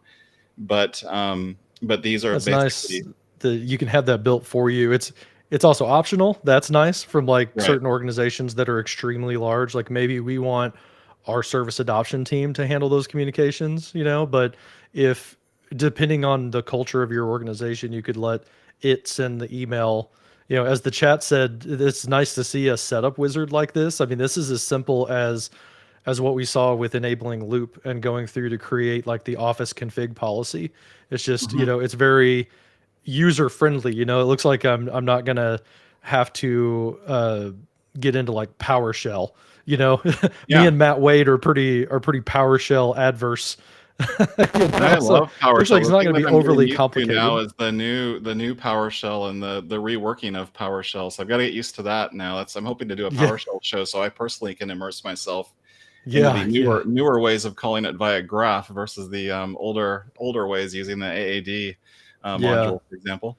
But yeah, I'm a huge fan of PowerShell, and I have been since it was new. Hmm. So Yeah, yeah. This is nice though. The readiness checklist I think will be really helpful for Mhm. people So for, you know, there's a really not good stumbling. question in the chat that kind of ties in with this, and I Yeah, man. wonder if we could just briefly touch base on it. Are there any considerations that we need to have with people that are licensed for Copilot working with somebody that is not licensed for Copilot? Anything that users need to look out for? That's a good one. Well, the Copilot controls will only be exposed to people who are licensed for it. So the people who aren't licensed, like in other words, as you generate content, it's going to be the license holder who's generating the content. Hmm. We're that was one of the questions that we had. Even we just did an AMA a few weeks ago in terms of like, is the content that's generated, does that belong to somebody? And no, it's your content that you generate at the end of the day. So Hmm. if Yeah, somebody who you're has a doing this license generates individually. a paragraph that is written into a document, yes, you can share that with your organization because your organization effectively owns that generated paragraph. Um, Yeah. so This is a good so point that came to my mind is the only place I've seen where it would be like a collaborative Copilot experience is in places like Loop. I could think of Loop is Loop, an anomaly Whiteboard, there. That's true. That's yeah, one things like that. where you can both see the I don't know the Yeah. answer to that one, like because the loop Yeah. stuff is still fresh enough to where that's the only experience I know of where two people can kind of see the prompting experience. um, Yeah. So maybe and the theoretically both of unlicensed them would need to is, have a license for that. So I don't know yeah. what the controls look like if user A has license and user B Yeah. doesn't. To take the Yeah, I would plane be curious to analogy, see. they're the passenger now if they're unlicensed, right? Yeah. Like maybe they're just watching in that Loop type of a In theory, workspace. the one that doesn't have the license shouldn't be able to add to as the prompts keep getting generated against and refined. In Yeah. theory, the one that had the Copilot license would be the one that could type and submit prompt. But um, I Yeah. I haven't posed that question, but that's one to look into in that case because I think That's a that's the good only one. case where two people can kind of Yeah. jam together on a prompt basically. That And sounds like a Well, good I'm just thing, kind of Andy, curious from when it like hits the preview. document standpoint. Like, let's say we're co-authoring on a document. Like, we Hmm. both have the same document open at the same time, and I have Copilot and you don't. And so I'm using Copilot to like prompt against maybe a report that we mhm. did previous or other content. Like, I would assume that the other user is just going to see the output of the They're only prompt. going They're to not see going to it see once like you Yeah. say yeah, add it to like the my document. placeholder there. Yeah, Yeah. because Mm. it generates the content for you, and then once you commit it basically to that file, that's when the other user would see it from the co-authoring standpoint. Hmm. A mental note, Andy. I think whenever this hits like public preview and we inevitably do a show deep diving on Copilot hands on, that might be Hmm. something to test is like, can we have a Contoso user not licensed for it and see what their experience is in Loop? Yeah. We'll have to remember that for however Yeah. long Just down the walk through road. the various apps. Yeah, Yeah. for Yeah, sure. yeah. There were some other questions that I saw, like one from, I'm not sure if I'm pronouncing your name correctly, Marjolaine Hoekstra, Oh, Maryland. Yeah. Marilyn. Okay, probably I didn't enunciate it properly. Um, Yeah. yeah, from a privacy perspective on Bing Chat Enterprise, as mentioned, the things that you're bringing, and we've got a how it works kind of visual in terms of how that works. Um, any information you bring to the prompt for Bing Chat Enterprise is not used as part of training an LLM. It's not saved or shared. It's just part of the way that the service is designed so that all of the to and from traffic is encrypted.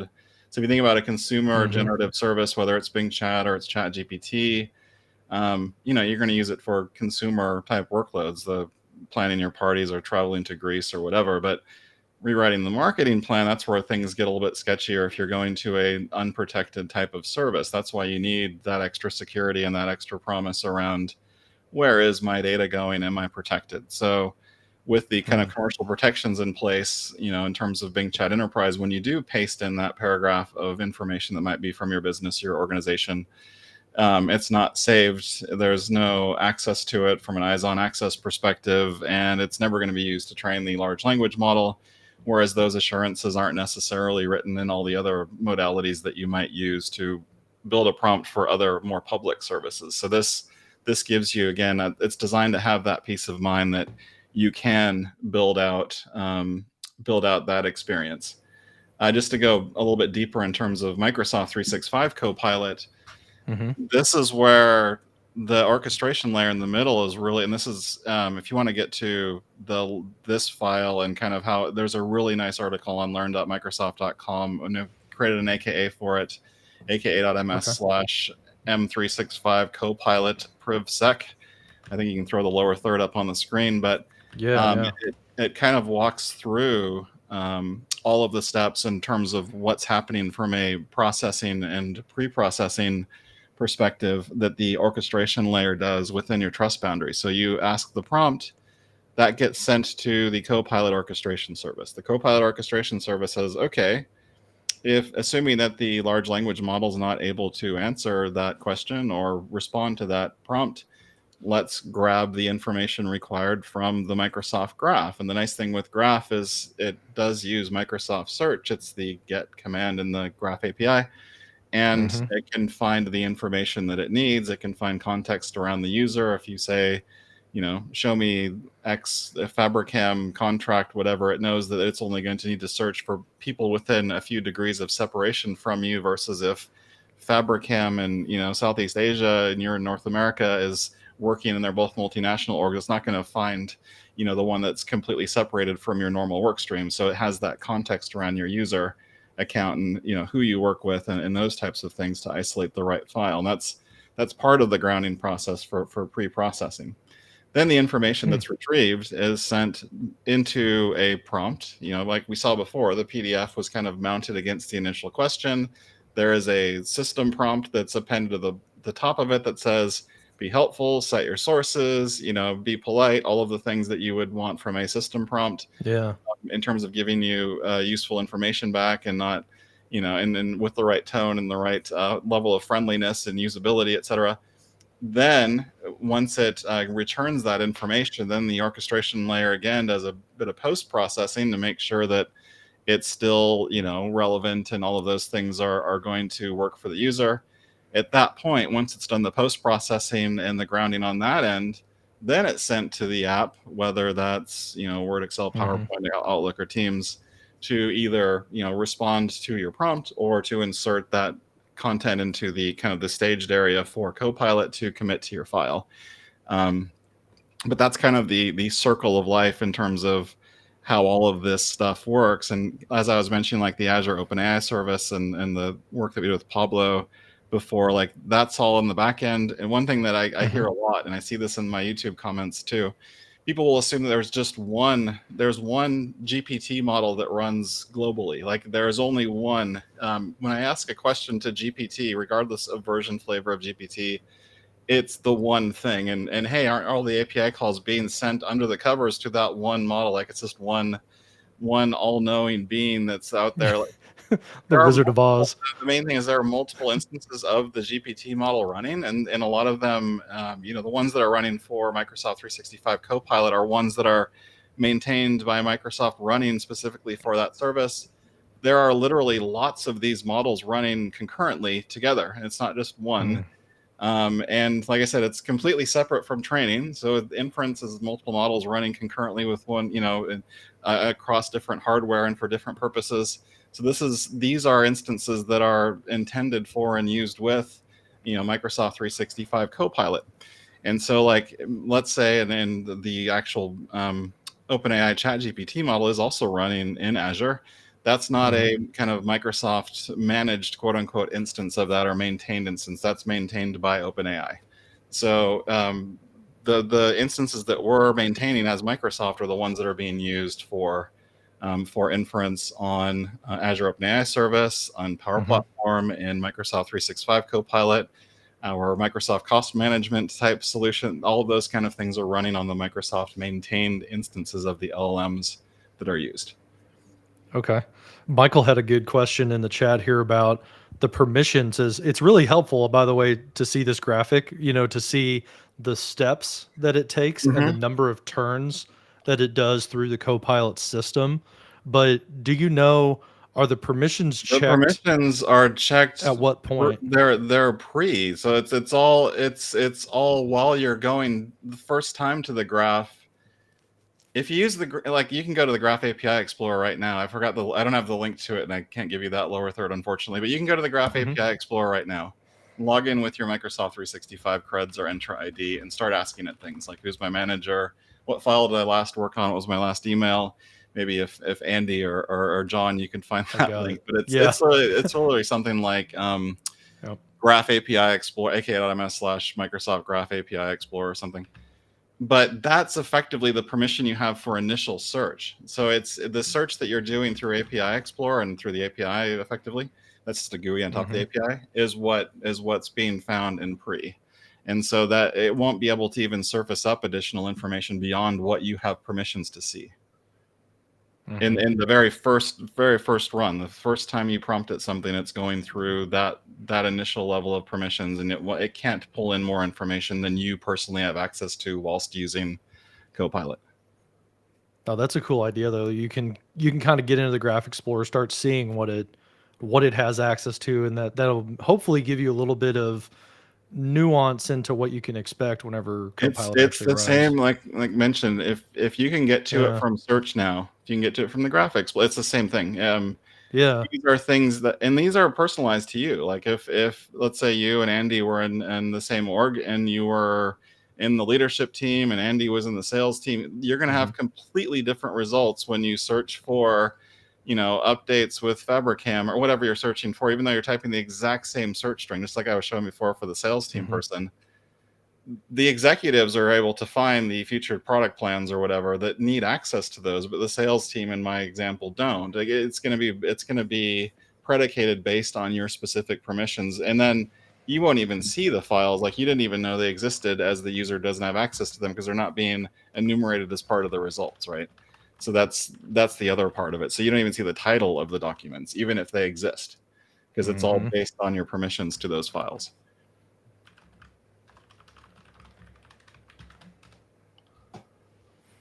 Yeah. And I love this. I love this because this is my whole thing. Like I like to reverse engineer and do the whole mechanics thing in general. But these are the kind of visuals that I will like consume in my free time. To actually explain the flow and process. And there's some more details to this that aren't on here in terms of how the different search calls and various things, but at a very high level, like the permission, like I said, the permissions that you have as the person that's using Copilot, it's going to be predicated on your permissions. All the different results are going to have that. It's going to ground that information and the way that it responds to you, and check the information going into LLM and the information returning from LLM as part of processing. So all of these things there's nice checks and balances kind of at every level in that sense. And these are all things that, again, like if you want to use Bing Chat Enterprise, effectively you're manually grabbing information from the Microsoft Graph and pasting that into the prompt. Like that was the difference when we saw the e-bike thing. This automates and orchestrates all of that for you. So that's part of the value here. How it saves you time is that it will orchestrate all these things for you.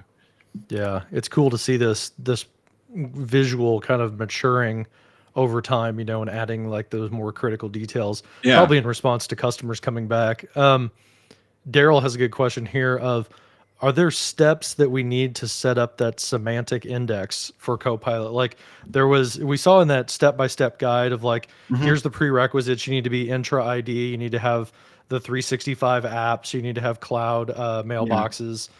what about that semantic index? It looked like it was just kind of a this is going to happen as you turn it on, but do you have more detail about how that index gets built and how long does it take for certain size organizations, any of that type of info? I think, from a documentation of it, this is something that Microsoft builds. If you look at some of the documentation around like the connectors and adding semantic details inside of the connectors with like human readable and Hmm. understand kind of parameters, like some of those things I think will play into it. I don't have complete like a background or expertise in terms of what the semantic index, in terms of like curating that beyond, outside of what the Microsoft 365 and graph data streams are, the native ones to the M365 service. Hmm. That's an area that I'll certainly get deeper on as we have more information on that. We'll have definitely content around the semantic index, what it looks like in terms of interactions with connectors, plugins, those types of things. And there are some articles out now, and Hmm. I read through a lot of the. I've been reading through those as they're getting published. But I think there's more Yeah. to come in terms of how that works when you start using more plugins and more extensibility effectively for the model. That's an area I think Hmm. of opportunity in terms of adding more documentation around that once a lot more of these Yeah. plugins are used. Michael has another good question here. So we see an acronym that's not defined, like RAI, that responsible AI check That's that you responsible mentioned. AI. Yeah. Yeah. And then Do you there's have RAG, more? which is Retrieval Augmented Generation. Yeah. Too many acronyms now. Do you have more that you want to say about responsible AI and what Microsoft's doing as far as like making sure that our bias is exposed and dealt with? How do we handle those kinds of things? Yeah, so there's a processing angle to that in terms of responsible AI and making sure that we Hmm. adhere to all the different compliance and security and privacy requirements that we need to in terms of just working internationally with our customer set. And then there's the part that's kind of like, as was mentioning on the system prompt, to make sure that the responses are helpful, that the tone is friendly, that information sources are cited, all Hmm. of these, that we're never going to recommend you doing anything that's going to be self-harm, and those like all of those types of things Yeah.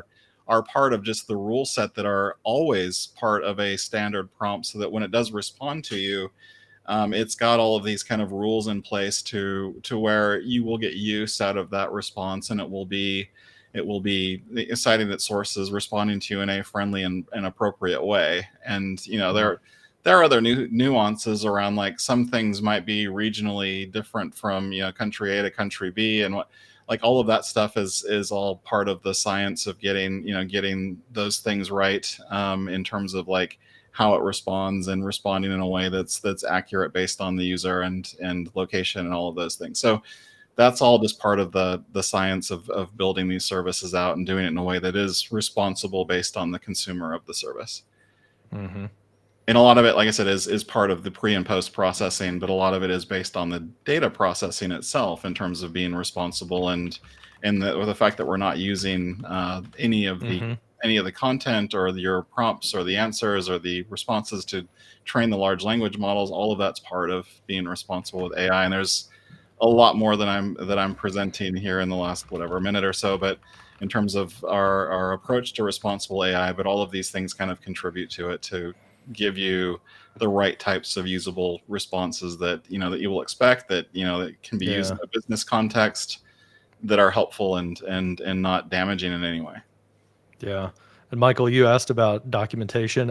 Sorry for the long link, but I did go find that for you. Yep. I put it in the chat. So you can click it in the chat. Don't try to type I it. think there is an aka.ms/responsible Yeah, AI or something. probably. I think I created that one. I create a lot of AKA links, by the way. I'm probably Yeah. one of the AKA link creation champions at the company. So yeah, there's a lot of I would say it's something like that, aka.ms/responsible AI or microsoft.com/responsible AI. But those are probably ways to get to the same information. Yeah. Here we go. I just found it. Did you find the I AKA? will. I'll put that on the RAI screen. Yeah. Here. standard. Okay, PDF. Okay, that's good. That works. And those Responsible are AI. things that we're continually adding to, and in turn we're not we're adding in terms of more detail and stuff to that as these things develop, because it's been such a rapid development cycle, as you can imagine, since December, and even before that, even November, and some of the times, frankly, that we want to make sure that we're capturing all of that information through the responsible AI and in the documentation that we have. Yeah. So we've seen the experience, and we've kind of talked through this. Talked about the prompting level and some of what goes on behind the scenes there. Can we talk a little bit about the infrastructure And that's one on of the my back favorite end of this? topics. Oh yeah, you want to talk supercomputers, right? I Hardware. love hardware. Like as you might know, even if you follow my own personal, I'm like a total gadget and hardware person at the end of the day. So some of the coolest tech, I want to say, is in this space, and I got to say I'm loving all of the work that NVIDIA especially is doing in terms of their GPUs, the H and Hopper series and everything. So I'll just go through some of that. So from a hardware perspective, and if you want to see the real source of this, check out our show that we did with Mark Rusinovich. It's over 400,000 views on YouTube now in the last since build, and build was what, the 18th or something of May. So it's really, really doing well in terms of how the service itself, both the public and our Microsoft instances, are run, and how the training works, and the hardware that runs it, and the metal that's used. But basically, we're using state-of-the-art and InfiniBand connected GPUs and NVLink connected GPUs to run these, because it takes a massive, massive amount of compute to do this well. And this is something that's basically exclusive to something that Azure can do, because the background in using InfiniBand networking, like that's pretty much from being unparalleled perspective in public cloud. As I talked and worked with Mark on building all this stuff out, this is something we've got a pretty unique level of skill in terms of running it. So the Azure data centers that run this massive, we're using like InfiniBand networking. It's all fat tree network based. So if you're a networking person, it's good. We have VMs that can wire in up to 8 different GPUs per VM, the N series, using the H100, the best of the best in terms of GPUs from NVIDIA. Then you've got all the Azure layer of manageability on top of it with Entra and the protections and ARM templates, Onyx runtime, deep speed to do hardware acceleration. All of these things basically that contribute to having the right platform to run both training and inferencing jobs at massive scale. One of the things that's really cool from the Microsoft kind of managing it perspective is we have, as you can imagine, like because of all the different stakeholders that are using, OpenAI and GPT LLMs, you think about you've got stakeholders in Bing, you've got the Microsoft 365 team, you've got Power Platform, and all of it, to be able to balance kind of who gets to use what when in terms of hardware. That's all, these are all very, and then the customers that are buying Azure OpenAI service, obviously, that need to be able to have capacity. These are all things that we have to engineer for and have a way to be able to, do things like checkpointing of training runs, like I mentioned before. So, for example, if you think about like the way an LLM gets trained, it could take days, weeks, months in some cases. And so what you want to be able to do is if a training fails, then you want to be able to resume it where you don't lose any time. And that's kind of what we've built in the Project Forge.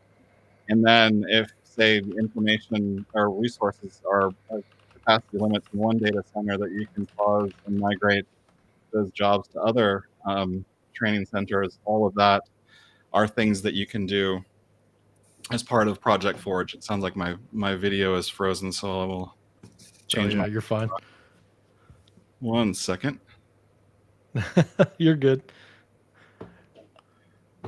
You need a supercomputer to run all these graphics that you brought for us. I'm sending a lot of pixels over my Comcast network connection from home. So now I'm on the Sony A7 for anyone who cares. Okay. So I went from a ZVE10 if you're interested. So this is basically the way that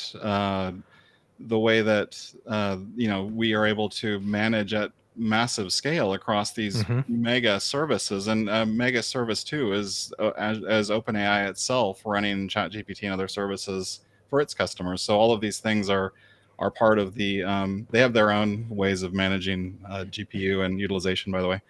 But for the Mm-hmm. Microsoft services, we're using Project Forge, and this is something that we want to be able to, or that we're working on releasing for customer use as well.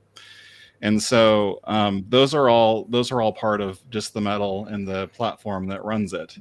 And then when you think about like from a training perspective and fine tuning, we've developed something called low ranking adaptive fine tuning. So for example, if you do need to fine tune a model, which we don't need to do in many cases because the prompts themselves are enough in terms of providing the additional information. But in the days of say GPT-3, we fine tuned for GitHub Copilot, and that's basically giving it additional ability to code. If you think about like and then the metal that's used to run the checkpoints that we're doing, like in the old days when you didn't have fine tuning, low ranking adaptive fine tuning, you might have to run an entire mega checkpoint in terms of running through that training exercise. Now, as you just target a portion of the LLM and just basically think of it like targeting your left brain versus your right brain or something, if you want to teach it art or something, you only have to use a much smaller set of GPUs in terms of getting that additive fine tuning in those cases. And your checkpoints are smaller because you're only touching fewer parts of the LLM in that case. And when we think about the hardware itself, and these are massive. 285,000 for GP3, 285,000 AMD InfiniBand connected GPU or CPUs, and That's then crazy. 10,000 NVIDIA Tensor Core GPUs that were InfiniBand connected for GPT-3. We don't have the stats around GPT 3.5 or GPT-4, but the compute used to run this is massive, and there's physics around how far away the GPUs can be separated from each other in terms of the number of meters. And so all of that's designed into our data centers, and it's crazy how how much technology is packed into what we're doing to provide these services across Microsoft, and also as OpenAI themselves consume the service. Mm-hmm. And so the other thing that I think is fun, because there's two different networking paradigms. There's the NVLink and NVSwitch. So NVLink 3.6 terabytes, capital B, per second in terms of how fast it can transfer bisectionally. And then you've got 400 gigabits per GPU and InfiniBand, which is already pretty fast. So you can get up to 3.2 terabits, not bytes, Wow. in terms of per VM. And this is when the GPUs might be like 10 meters apart from each other. So it's crazy fast, pretty much at all levels. And when you think about it versus like your normal NICs or speeds that you have on the RJ45 or kind of networking side, this makes those speeds look really, really slow when you're talking about InfiniBand GPU networking. And then on the board itself, when you've got the 8 GPUs connected on basically the motherboard, that's when it gets crazy fast. Like we had a stat in our show. If you imagine being able to copy 80 Blu-ray DVDs, 4K DVDs in 1 second, that's how fast the bisectional bandwidth is in terms of the GPUs interacting with each other locally on the same board. Wow. So what you're saying, Jeremy, is like my little mini rack of Raspberry Pis, I'm not going to make my own Copilot and save the license cost, right? Right. Right. I always like the comments of, will it run Crisis? This kind of things. Inevitably those will come up. Yeah. But yeah, these are supercomputers, logically designed supercomputers. They're not like necessarily in one rack, but these are things that are very, very smart individuals are architecting logically to work together. And you can look up like the InfiniBand stuff. It's all kind of I want to say it's all command line CLI based in terms of wiring up virtual machines to use InfiniBand. But I've looked into that, and when you look at the VMs that are the N series VMs, like they're expensive VMs to run. So like when you're talking about wiring up 285,000 cores and multiple VMs and 10,000 GPUs, like you can imagine the magnitude of what's being run here for training and for inference in terms of some of these models. Like it's non-trivial, I guess, in terms of the compute that's being used. Wow. So if you guys want more detail on this, I'm gonna throw this up on the screen again. This is in a video that Jeremy did in mechanics with Mark Rosinovich, and he actually provided, Jeremy did a playlist of all of the mechanics episodes for AI topics and Copilot topics together. So it's this AI mechanics playlist. What else do you think we should be keeping track of to learn more about Copilot and stay up to date? It's kind of like the different layers of altitude that you want to stay up to date. So I of course, I'm going to recommend mechanics stuff because it's something I'm deeply involved with. But yeah, if you do invest there's probably, I don't know, 90 minutes or so worth of those 14 videos, it says, that we've done since, I want to say since November. Power Platform was the first one in that series with Charles Lamana. But if you go through that, you'll learn a lot in terms of the Copilot, the endpoints, the way to deliver Copilots if you're building Power Apps, the way to use them inside of Loop, how they work across Power Platform. There's some really cool stuff in Power Platform with like site Q&As and various things that you can do now too. And then all of the stuff that we talked about on Copilot setup and how it works from the user and retrieval augmented generation side, and how the Copilot orchestration works, like all of those things. And then the stuff that we showed, or that I showed with Pablo's content around ChatGPT and search, like all of these. I would encourage anyone who's like wanting to get deep on the topic to watch all of this stuff. Not just from a selfish reason, but I think it took a lot of hours, dozens of hours, hundreds of hours to get to where we could document this stuff. And hopefully it's all pretty accessible in terms of making it easy to understand. So that's our goal, at least. And then I would say, like, at a very high level, and we just saw the announcements this week, the Microsoft 365 blog for of things like the availability of when Copilots in, say, a more public preview, or when things like Bing Chat Enterprise and those things get announced. The Microsoft 365 blog is like the source for the top level announcements, the ones that are really important, that the very, very senior people are obviously authoring and have a large stake in. So those you can't ignore in terms of like making sure that you're checking those out. And and a lot of times the nice thing with these ones, because they're so important, is that press will cover them and post links to them, etc., as part of their stories. And there's PR behind PR teams that work with these blogs. So a lot of this stuff's kind of hard to ignore if you're following tech and you're on Twitter or Threads, or pick your social platform, and getting information, or just reading third-party kind of tech news sites. You will see a lot of what's here if it's important. And then at the kind of more drilled in levels, like we just launched this Microsoft 365 Copilot blog.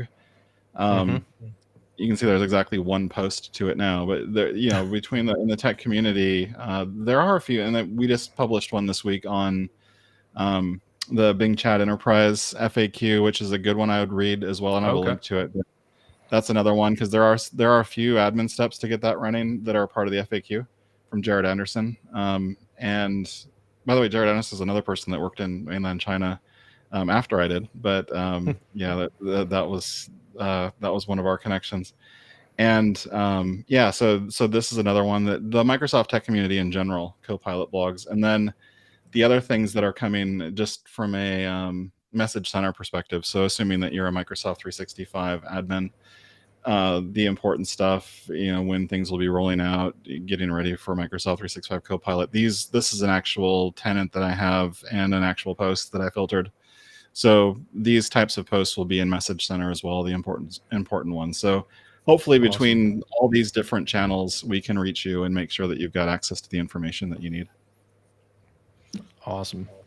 Perfect. That's a lot of resources. Hopefully, if you're watching live, if you go back later. I would say, like, just in general, you follow tech news. I listen to a lot of, Hmm. podcasts like Windows Weekly and those kind of things. And if it's at that level and it's from the Microsoft 365 blog, like those will get Hmm. covered somewhere, and then you'll know like where to go for deeper information. But mechanics, like we do what we can to be part of the first wave of announcements. It kind of depends. Sometimes we're looking for, is there a mechanicsy enough angle to the thing that we're announcing, like how much admin story is there, that kind of thing, before we do it. So sometimes we're not there the very first day, like March 16th, but as soon Yeah. as we start documenting like how retrieval augmented generation works and the different pieces of the orchestration, and then admin setup and all of those things, those will be things that we'll be delivering through mechanics. In the same way, when Hmm. we get policies, there'll be more policies that we're working on now that will light up, and as those policy controls get released, then we'll cover all of that on mechanics too. Like it's going to have more of Yeah. an implementer admin feel to it, of course, but Hmm. that's the area that I'm passionate about, and think I can at least help drive some of the traffic and discoverability. So that's where that's where a lot Yeah. of that content will find itself on my side. And then obviously anything that we do is going to be covered extensively in learn.microsoft.com as part of product documentation. Hmm. So we're coming near the end of our time. I want to Mhm. take over the screen, as rude as that is.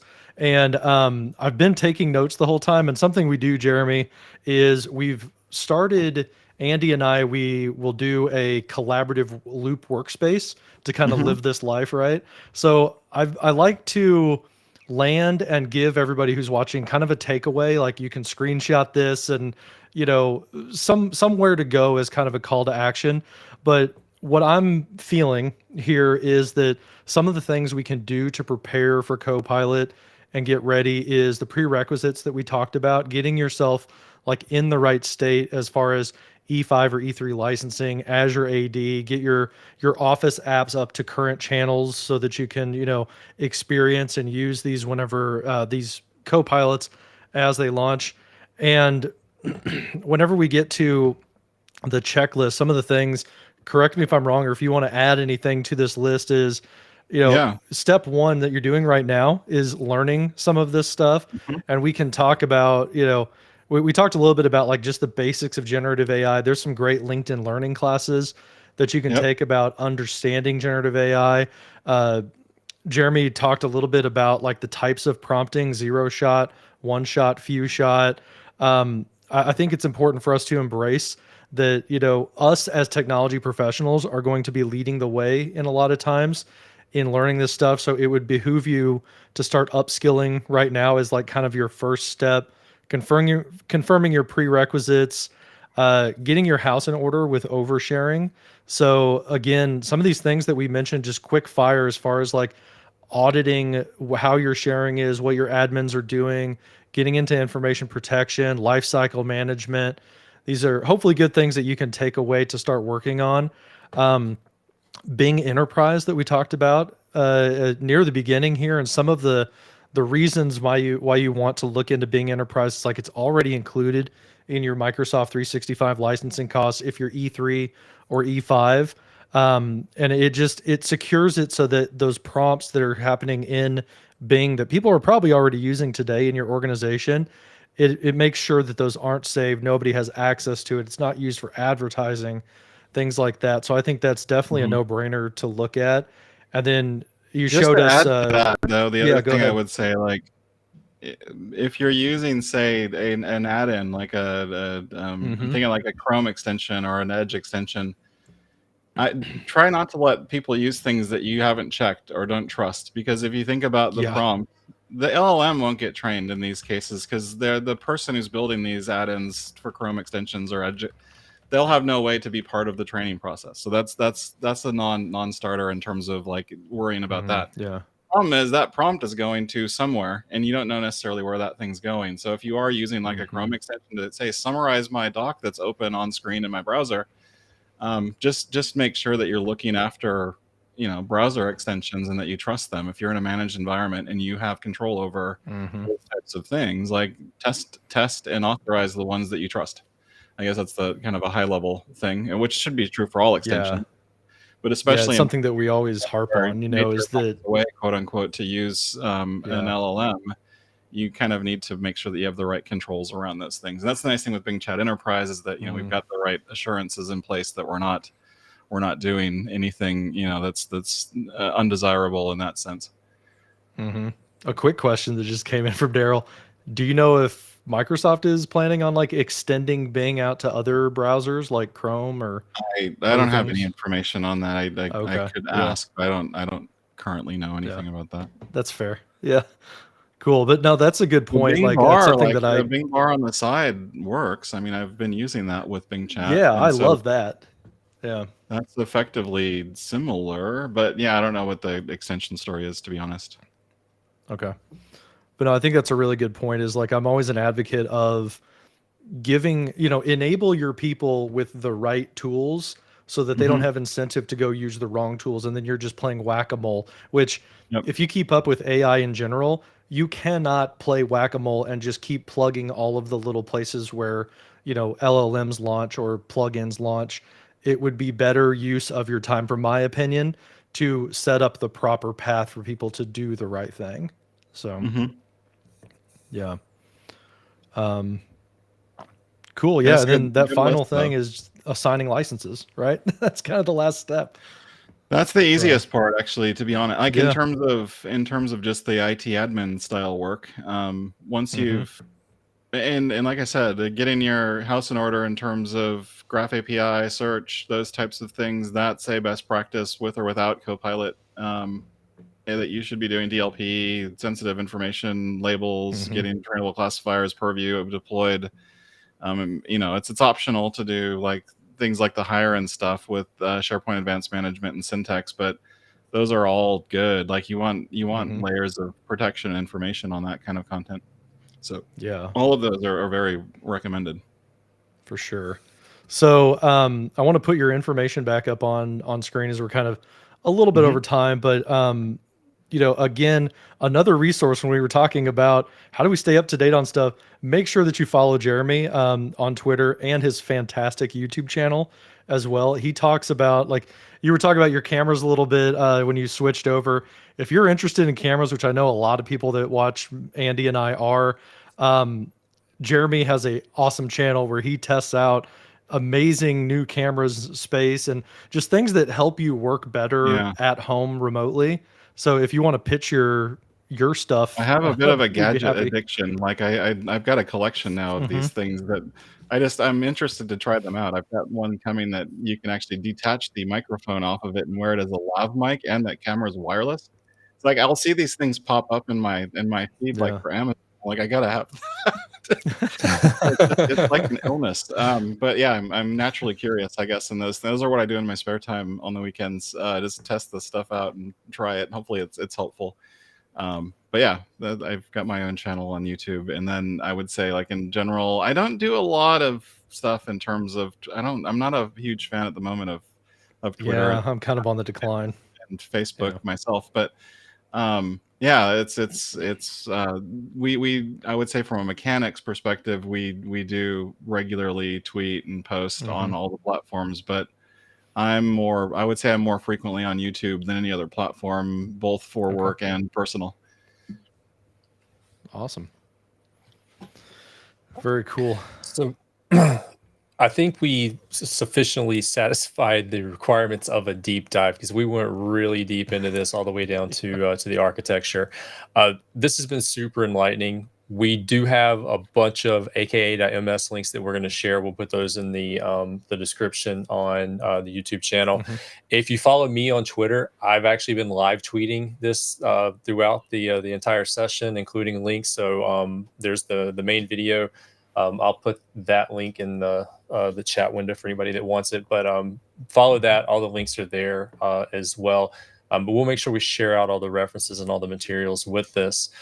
Um, I think that's going to bring us up to the end of this one. I know we'll look at a future episode of hands-on with Microsoft 365 Copilot, and around the holiday time, we like to geek out with tech. So maybe Jeremy can join us on an episode around um, the holidays and talk some more audio, video, and other hardware outside of the supercomputers that Yeah, man. that you get to work with every single day. Would love to. But I And do I want to feel say, bad that my camera froze like two-thirds of the way through because that yeah. I feel like hey, there but you needs to be pivoted some kind of really, really well redundancies on that there. one. Yeah, you handled that one really well. The pivot went really well on that without having to undock and redock. But no, Yeah. this has been great, and I do want to thank you for taking the time not only to be here today, but the prep and the resources you share with John and I leading up to this. This has been really eye-opening. I know we've got a whole lot to kind of debrief on over the next couple of weeks as we're starting to learn more about this and take that back to Yeah. our organizations. Yeah. So thank you so much for being here. And with that, thank you everybody for joining in. That is 365 Deep Dive for July of 2023. We look forward to seeing you in the next episode at the end of August. We're working on that one now, so hopefully we'll have something to announce soon. Yeah, man. But with that, thanks everybody, and we'll see you again in the next one. Thank you, Jeremy. Thanks, everybody.